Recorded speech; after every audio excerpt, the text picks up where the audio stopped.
Welcome to Ganesan media. இறைவனுடைய அருளால் நம்ம எல்லோரும் நல்லா இருப்போம். தொடர்ந்து ஆதரவு கொடுத்துட்ருக்கிற எல்லாருக்கும் மனசார நன்றியை தெரிவிச்சுக்கிறப்பா. மறக்காமல் லைக் பண்ணுங்கள், ஷேர் பண்ணுங்கள், சப்ஸ்கிரைப் பண்ணுங்கள், உங்களுடைய கருத்தை பதிவு பண்ணுங்கள். இன்றைக்கி என்ன வீடியோ வாங்க பார்ப்போம். இந்த எறும்பு, இந்த பிஸ்கட்டு இதெல்லாம் ஒரு வீடியோவா அப்படின்னு நினைக்காதீங்கப்பா.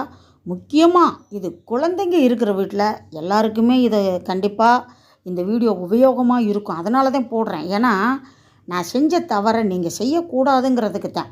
ஒரு நாள் அந்த மனித உரிமை விஷயத்துக்காக தான் அப்படி போயிட்டுருக்கும்போது பிஸ்கெட்டு டீயும் கொடுத்தாங்க. காரில் உட்காந்துட்ருக்கும்போது கார் கிளம்பிருச்சு அப்படின்னா டீயை குடிக்க முடியாது.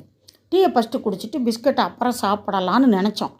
அதுங்குள்ளே அந்த சொன்ன இடம் வந்துருச்சு. நாங்கள் எங்கே போகணுமோ அந்த இடம் வந்துருச்சு. பிஸ்கெட்டை என்ன பண்ணிவிட்டேன், ஹேண்ட்பேக்கில் வச்சுட்டேன், மறந்துட்டேன்.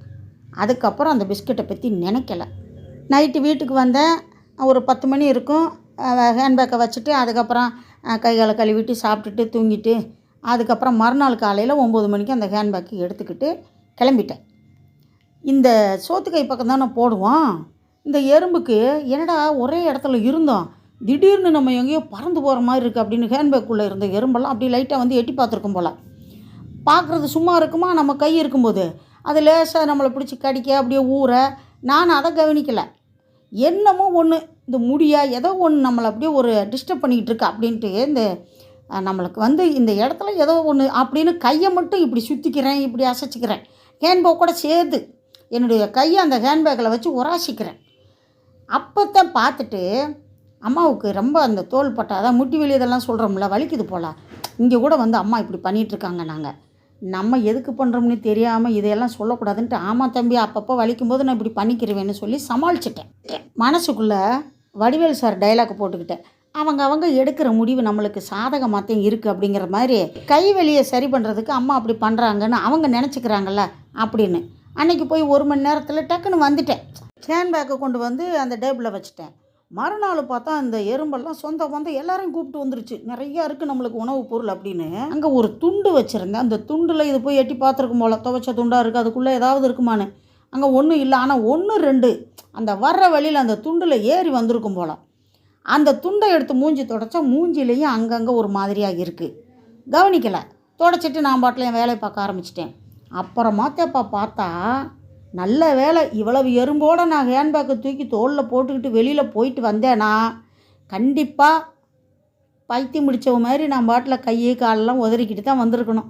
இந்த ரோட்டில் என்ன பண்ண முடியும்? என்னை பற்றி நல்லா தெரிஞ்சவங்க நடப்பயிற்சியோடு சேர்ந்த உடல் பயிற்சி போல் அம்மா புதுசாக கற்றுக்கிட்டு இருக்காங்க அப்படின்னு பேசிப்பாங்க. தெரியாதவங்கெல்லாம் என்னமோ ஒரு பெரிய மனுஷி, என்ன பிரச்சனைன்னு தெரியல, கையை காலெல்லாம் உதறிக்கிட்டே நடந்து போகுது அப்படின்னு நினச்சிருப்பாங்க. உண்மையிலேயே எதுக்கு இந்த வீடியோவை நான் பதிவு பண்ணேன்னா, நான் செஞ்ச தப்பை தயவு செஞ்சு யாரும் செஞ்சிடாதீங்க. வெளியில் ட்ராவல் பண்ணும்போது பிஸ்கெட்டு டப்பாவில் போட்டு வச்சுக்கிறலாம். அப்படி இல்லையா உடனே அங்கே ஏதாவது நாய் இருந்துச்சுன்னா இல்லை வெளியே காக்காய்க்கு எதுக்கோ ஒன்று போட்டுருங்க. ஹேண்ட்பேக்கில் பத்திரமா வைப்போம்னு என்னை மாதிரி வச்சு மறந்துடாதீங்க.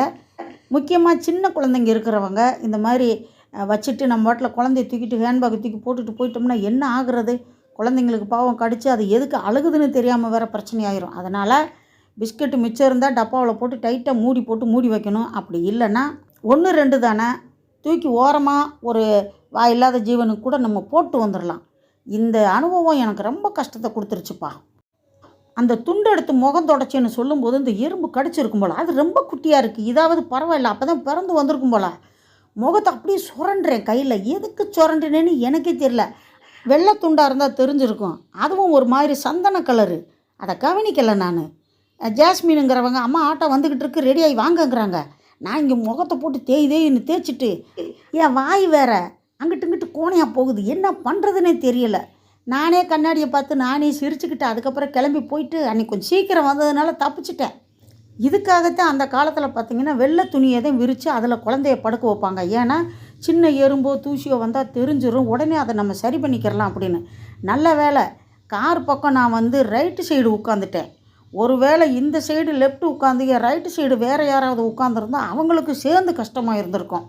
நல்ல வேலை இந்த மாதிரி யாரும் இந்த தவறை செஞ்சிடக்கூடாதுங்கிறதுக்காக தான் இந்த பதிவு போட்டேன். வீடியோ பிடிச்சிருக்குன்னு நினைக்கிறேன். முழுசாக வீடியோ பார்த்ததுக்கு ரொம்ப நன்றியை தெரிவிச்சுக்கிறப்ப அடுத்த வீடியோவில் சந்திக்கலாம். அதுவரை பாய்ப்பா.